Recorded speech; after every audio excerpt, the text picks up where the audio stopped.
some Chuck Berry rock and roll. Here we go. All right. When I hear riffs like this, I think of Chuck Berry. It is kind of his style. 2 notes at a time, double stops. Doing this. You hear this all through rock and roll. The blues, rock and roll, even swing music, rockabilly. It's all over the place, but Chuck Berry's really the guy that I think solidified this sound. So let's get to this lick. This is a movable lick. We're going to do it in the key of G, and that's going to start on the 3rd fret. This is coming out of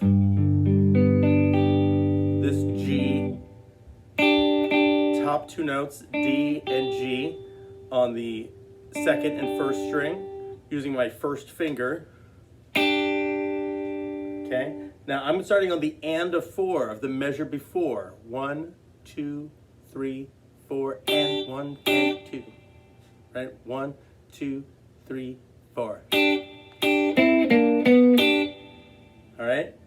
Bum, bum, bum, ba-da-dum. So it's 3rd fret, 3rd fret. I'm doing up strums. I don't always do up picks. Sometimes I do it as down. I do it as all downs. For this lesson, I'm doing ups because they are on the and of a beat. 1, 2, 3, 4, and 1 and. Right? So you certainly don't have to do it. You could do it as all downs. 1, 2, 3, 4. Right? Same rhythm. You can get into the groove a little bit better if you're using the up strums.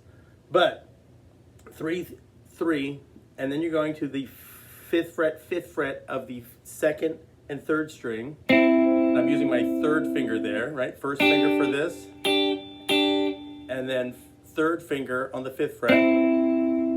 1st finger getting both of these 3rd fret on the 2nd and 3rd string. And then I'm immediately hammering on the 4th fret. All right? We've talked about that before. You're going to pick and hammer that note on. Right? And then you're coming back up to the 3, 3, the G and the D on the 1st and 2nd string. Right? Now you could just make this the lick all by itself.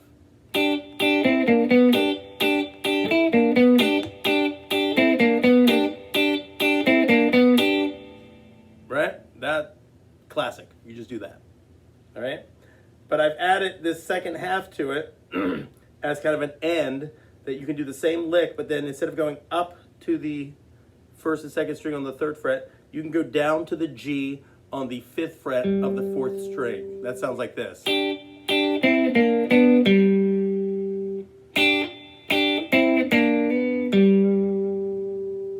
right? So I got the privilege of being on stage with Chuck Berry. I didn't get to play guitar with him. At the end of one of his shows, he asked for audience members to come up, and I was one of the lucky 5 guys that got to get up on stage with him and dance next to Chuck Berry. 2 things about that. His amp was quite possibly the loudest guitar amp I'd ever heard on a stage before, except for maybe Jack White. Probably just as loud. And 2, his fingers, and I'd seen footage of him playing, and I watched movies. His fingers were huge. So for him to hit 2 notes at once was nothing, right? So this double stop business, his fingers were really large. So to go through this lick one time, just straight through, would sound like this. 1, 2, 3, 4.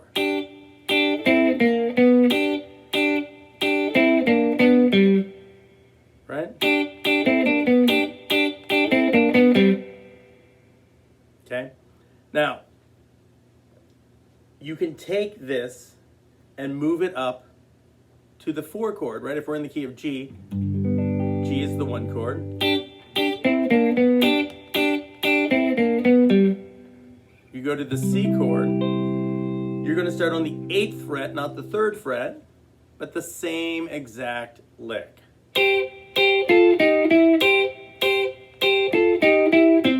Back to G.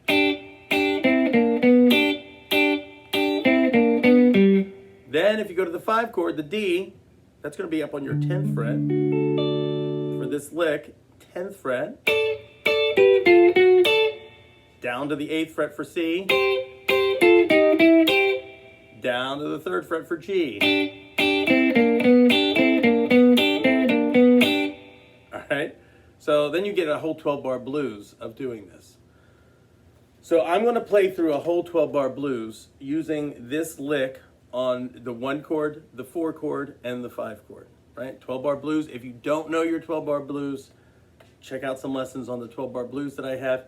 I even have a play-along that I posted about a month and a half, 2 months ago, a G blues that you could use to practice this over. So I'm going to play through it once. So here we go. 1, 2, 3.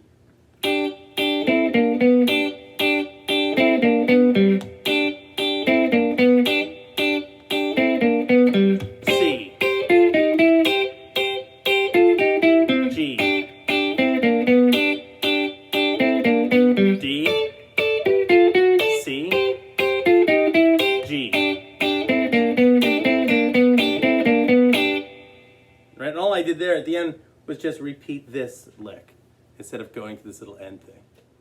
All right, so Chuck Berry would take a lick like this and flip it around to experiment with the rhythm of the lick, kind of turn it around. So I'm going to just demonstrate going through the 12-bar blues again, not playing this exact lick, just slight variations of it, okay? And also give you a little bit of a close-up. So I'm going to start with the exact lick and then play around with it, okay? Here we go.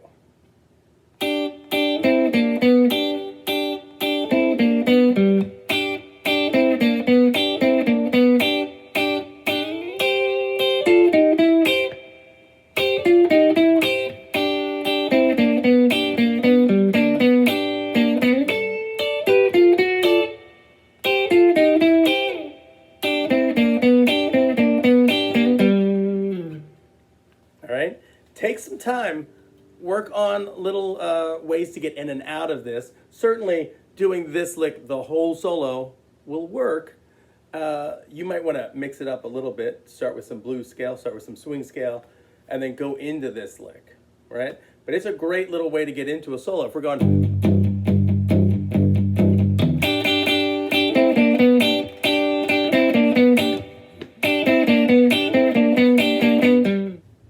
Well, thanks for watching. I hope this lick opens up some Chuck Berry style rock and roll for you. Certainly use it in any style you want. Experiment with it. Try it over different chords and different keys. And you know, you're always going from whatever chord you're on. It's the root note on the first string that is where you start. So if I'm in A, I'm going to start on the 5th fret, the A on the 5th fret. All right, take some time this week, practice this, and I will see you soon. Please like and subscribe. Bye.